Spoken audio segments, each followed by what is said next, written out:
एक औरत सबसे कम ध्यान देती है अपने मन को मजबूत बनाने में और सबसे ज़्यादा ध्यान देती है शरीर को सुंदर बनाने में कि मैं सुंदर दिखूं, स्मार्ट दिखूं। बस उसे ये सिखाया ही नहीं जाता कि सबसे अनमोल पूंजी होती है एक औरत का ज्ञान, उसका कौशल, उसकी कला। ये सब उसे बताया ही नहीं जाता कि स्किल पावर अपनी मजबूत बनाओ, अपनी नॉलेज को मजबूत बनाओ। उसे हमेशा इससे दूर रखा जाता है और वो अपना सारा जीवन इसी में इन्वेस्ट कर देती है, अपने तन में और प्रजनन में।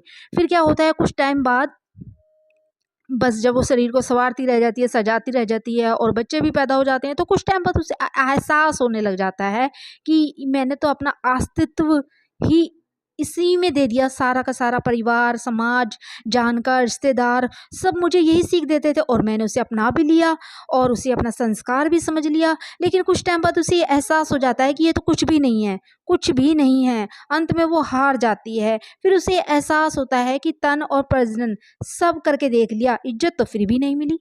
असली इज्जत एक नारी को उसके ज्ञान और उसके कला कौशल से ही मिलती है। और एक औरत को शादी के कुछ टाइम बाद ये एहसास भी हो जाता है कि वाकई में बात तो सही है, जिसमें उसने इतना समय बर्बाद किया वो उसके काम आया ही नहीं। फिर एक और डर आ जाता है, वो बिलबिला जाती है कि जहाँ उसे अपने ज्ञान और कौशल में जो उसे समय देना चाहिए था, वो तो उसने दिया ही नहीं, वो तो सारा बर्बाद ही हो गया। तो असली पूंजी होती है उसके आंतरिक गुण। ज्ञान की जो पूंजी होती है वो होता है उसका अनमोल धन, जो उसने कभी कमाया ही नहीं होता और उसको कहीं से मोटिवेशन मिला भी नहीं होता, ना पेरेंट्स से, ना समाज से, ना रिश्तेदारों से, ना उसके संस्कारों से। तो उसे कुछ भी ऐसा मोटिवेशन नहीं मिला रहता जिससे वो सेल्फ डिपेंडेंट हो पाए, मजबूत हो पाए। तो वो खुद को इतना समर्थ मानती ही नहीं, सेल्फ डिपेंडेंट मानती ही नहीं। और फिर जब ऐसा हो जाता है कि वो समर्थ नहीं हो पाती, तो फिर वो डर जाती है कि नहीं नहीं, पति के ही पीछे है सब कुछ और पति है तो सब कुछ है, नहीं तो समाज क्या ताने देगा मुझे, कैसे जीने नहीं देगा मुझे। और पीहर पक्ष से भी उसे यही सुनने को मिलता है, बेटा सह लो, बेटा मर्द से ऊपर नहीं उठ सकते, ये वो कोई बात नहीं, ये वो।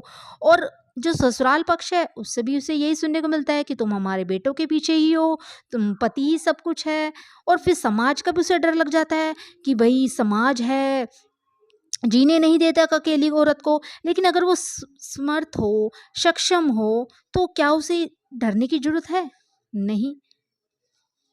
तो यही बात है कि असली पूंजी जो होती है वो आंतरिक गुण होते हैं, हमारा ज्ञान होता है, हमारा कौशल होता है। इससे एक औरत को मजबूत बनाया जा सकता है। उसे अपने तन की जगह अपने मन को मजबूत बनाने में ध्यान देना चाहिए। धन्यवाद।